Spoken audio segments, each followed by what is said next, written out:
వ్యవస్థలో ఎలాంటి మార్పు రాలేదని బీఆర్ఎస్ ఎమ్మెల్యే జగదీశ్వర్ రెడ్డి మండిపడ్డారు. సీఎం ఆయనే సాయి లేకుండా దిగజారుడు వ్యాఖ్యలు చేస్తున్నారని కూడా విమర్శించారు.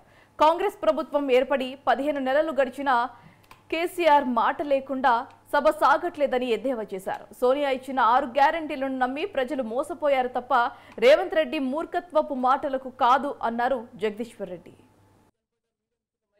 వచ్చి వాలంటీర్గా రైతు మైక్ తీసుకొని చెప్తా ఉన్నాడు. నువ్వు ఇంకా 4 ఏళ్ళ మళ్ళీ కేసీఆర్ మీద విషయం కక్కడం తప్ప ఇంకొకటి లేదు.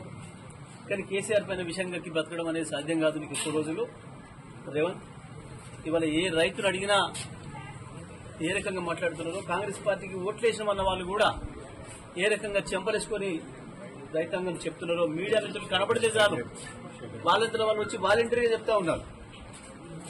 ఎక్కడ మైక్ కనపడ్డా మీడియా మిత్రులు మైక్ కనపడ్డా వచ్చి వాలంటీర్గా రైతు మైక్ తీసుకొని చెప్తా ఉన్నాడు. నువ్వు ఇంకా 4 ఏళ్ళ 3.5 ఏళ్ళ అధికారం ఉంటుందని తెలిసినా భయపడకుండా రైతాంగంలో తిరుగుబాటు మొదలైంది. ఎందుకంటే నువ్వు చేసిన ద్రోహం అంత పెద్దది. మంచిగా కేసీఆర్ నాయకత్వంలో చల్లగా ఉన్న రైతులు ఇవాళ ఒకటే దెబ్బకు ఎండలో పడి మాడి మసైపోయిన పరిస్థితి వచ్చింది. ఈ ప్రభుత్వం యొక్క దుశ్చర్యల వల్ల, ఈ ప్రభుత్వం యొక్క మూర్ఖత్వం వల్ల. నిన్న మళ్ళీ అదే మాట.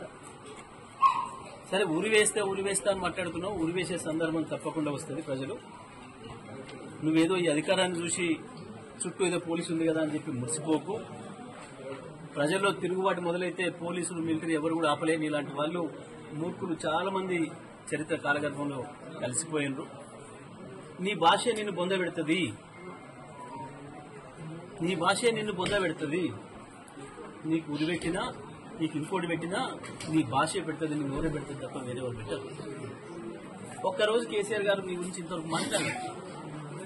అసలు నీ పేరు ఇంతవరకు తీసుకోలే కేసీఆర్ గారు ఎప్పుడు కూడా.